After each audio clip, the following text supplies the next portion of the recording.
Encouraging young girls to take up sport is so important for their health, their confidence, and for the life lessons that it teaches us. That's why it's important that we engage with girls across Ireland through both club and school-based programmes like Smash It, It's Wicked and Chance to Shine. Great credit must go to the Women and Girls Working Group who have so considerately created this piece of work. It'll give each department, province and club within Cricket Ireland quite a strong base to work to improve the women and girls game over the coming years. The challenge has been set to grow women's cricket across every province, and in recent years we've seen an incredible growth in female participation in Northern Ireland through the hard work of our clubs, our volunteers and the tireless work of our development officers. This plan seeks to make improvements both on and off the field to create real and meaningful change across all levels of our sport. The actions outlined in this plan will help create the foundations and structures to make women's and girls' cricket truly sustainable. It's a welcome news that a plan has been developed to focus on growth in the women and girls game nationally.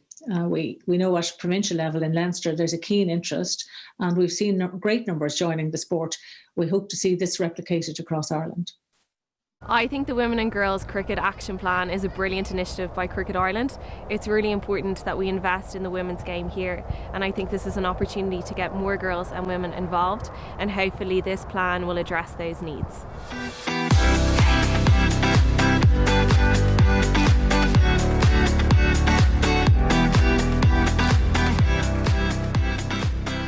Hello and welcome to the launch of the Cricket Ireland Women and Girls Cricket Strategy. There's been a string of announcements since the release of the Cricket Ireland Strategic Plan a fortnight ago. So we're here today to talk to CEO of Cricket Ireland, Warren Deutrom, about that action plan and also about what has been a very busy month for his organisation. Warren, you're so very welcome. It has been a very, very busy month. A new strategic plan. How important is this plan of action? Very important. I'd like to think that it is important from a couple of perspectives. I think obviously there's an element of zeitgeist about this. The government is really pushing women's and girls' sport as part of the national sports policy. You only have to wind the clock back to the beginning of last year for that extraordinary sight at the Melbourne Cricket Ground, the final of the ICC Women's T20 World Cup. Nearly 90,000 fans came to watch that, which I think was a real turning point for the sport in general about the power of women's and girls cricket to be able to genuinely be at the forefront of world cricket. So there's obviously an element of timing about this. But for us, women's and girls cricket hasn't just been a focus, since that took place. We've had a 60% increase in investment in women's and girls cricket since 2019 alone. You'd be aware of the fact that we've also I think we're only the second sport that has introduced professional women's contracts as well. But that's probably some periphery. I think it's just the right thing to do. I think over the years, we've probably seen nods to women's and girls cricket, but I think affirmative action is important. I don't think we should ever underestimate what it's like to be a woman in a male or a girl in a male-dominated environment, occasionally facing barriers that we as men wouldn't really understand when it comes to access, when it comes to resources, and maybe facing unconscious bias, perhaps even not so much unconscious bias. So I think it's important that you genuinely call it out. I think now's the time to do it. The iteration of our new national strategy is the perfect time for us to say we're going to properly call this out. There's been a really big interest in women's sport, and a lot of the reason for that just recently is because of the 20 by 20 movement. They have promoted women's sport in a massive way over the last couple of years. Were they an inspiration for you to design this strategic plan? Yes, partially. I would like to think that we'd already been, the actions that I've described, I think we've already been there. But, I think the phrase I want to use is the one I spoke a couple of minutes ago, is to say, in many ways, you could always have a plan and you could always say, well, do you know what, we'll do this or we might do this or stick it in a plan. I think what the 20 by 20 plan actually did, it was about affirmative action. It said, let's call this out. Let's say we're not just going to do, we'll try and do something about it or we'll try and do a little bit of this, a little bit of that. It was genuinely about saying, let's call this out. Let's put some targets out there and let's hold the national governing bodies accountable. I think that was why it was such a powerful call to action.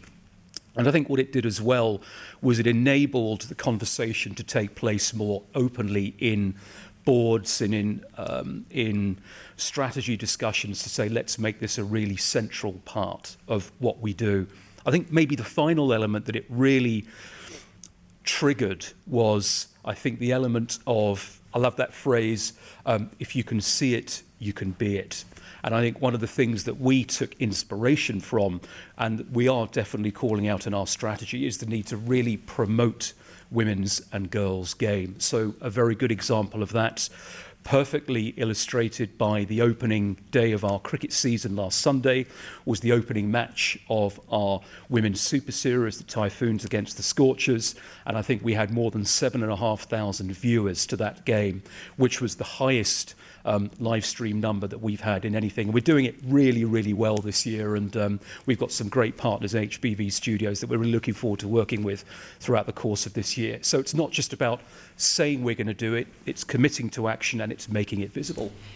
You said you can't see, you can't be, and you're actually already ahead of the curve with that because you have given some professional contracts to some of your female cricketers. So therefore, people can see a pathway now to being a professional cricketer, which is phenomenal for women, really, when you think of over the years when that wasn't available to them. What is your plan now for professionalism for women cricketers? I'm glad you mentioned that. I think it's really important. We wanted to try and be as far ahead of the curve as possible, with saying that we're definitely going to be providing this pathway for women's and girls' cricket. And I think we're only the second sport that introduced contracts team sports that introduced professional contracts. We might indeed be the only sport now that still maintains that. But in spite of COVID, we've managed to even increase the number of players. We now have 7 women on our semi-professional contracts and a further 12 women in the broader retainer contracts. But it's not just about remuneration. It's also about the broader environment of support services. It's about mental, tactical, physical, healthcare, lifestyle, strength and conditioning, physiotherapy. It's about the professional environment in which the women's and girls' game can thrive. It's also about providing more competition. And we hope we're going to be making some announcements in the coming weeks about some matches that our women's team is going to be playing, because it's been far too long, unfortunately, because of COVID the last 12 months. We've had so many cancellations about competition. So there's also one other really significant factor that our high performance committee is looking at the moment. We've managed to see some research and some precedent from Australia about creating parity in relation to equality or equity in terms of payment and remuneration, and the steps that an organisation can go through from the starting point that we're at the moment, which is in the foothills of providing remuneration, all the way through to where it would probably be in the likes of England and Australia, which is full-time professional contracts. So we're going to look at that pathway and see how that pathway can be mapped against where we are within our country, but that is definitely in our plan. So Warren, it's brilliant to see the top level moving in the right direction, but in order for that to be successful in the long run, the grassroots needs to be thriving. How does the plan address this? We've got a couple of, over the last few weeks, you've mentioned that we've made some announcements since the new strategy was launched. The focus of those announcements has really been around that grassroots area. We've got a couple of programs that we've announced. The latest was yesterday, but we started with a program called Smash It, which is for boys and girls aged 5 to 9 years old, delivered within the club environment. We've got another program which is specifically focused on girls of the 9 to 13 age group. We start to see a little bit of drop off in terms of engagement at schools and club level. So there's a real focus on 9 to 13-year-old girls. And another one we announced yesterday in partnership with the famous Chance to Shine charity over in the UK, which has had incredible success in engaging women's and girls and boys as well, specifically within the school environment. We think these 3 programs are going to be absolutely essential. And I think genuinely put some flesh on the bones of us saying this is about specifically saying we're not just planning to introduce these activities, we're definitely going to try and focus on women's and girls at grassroots level. So this is a 3-year plan. Do you think it's possible to make long-term impact and change things in such a short space of time?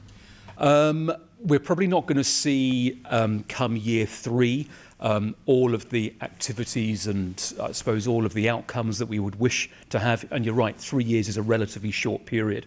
But the overall strategic objective is to strengthen Irish cricket.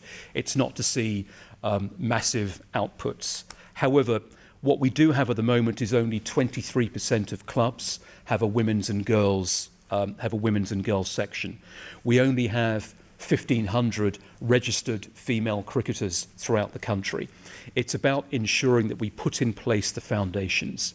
And it's also about making sure that it's not just a focus on the traditional performance and participation components of putting in place growth in a sport. It's about much more holistic perspective.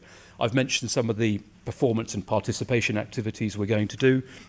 I mentioned some of the marketing activities we're going to do through the live streaming, but it's also much broader than that. We're looking at some of our governance elements. So we're going to be looking to identify, invest ourselves in developing a cohort of women's and girls leaders. We're going to try and attract third-party funding. The ICC has put in place a programme to try and promote women's and girls leaders. We certainly know that as a full member we're able to put some of our staff and hopefully some of the provincial staff through that programme as well. And also from a governance perspective, we are engaging with an organisation who are going to be looking into our governance structures to ensure that we're going to be looking at proper gender balance on our board and to try to promote female leaders as well. So it really is holistic. It's not just performance, not just participation, not just marketing. It's about administration and it's about governance. It's a really all-round element of trying to put the foundations in place to have a stronger women's and girls game after 3 years. Warren, it does sound so exciting and the future looks really bright. Thanks so much for joining us. And if anybody wants to find out more, check out the URL at the bottom of the screen. Farewell for now.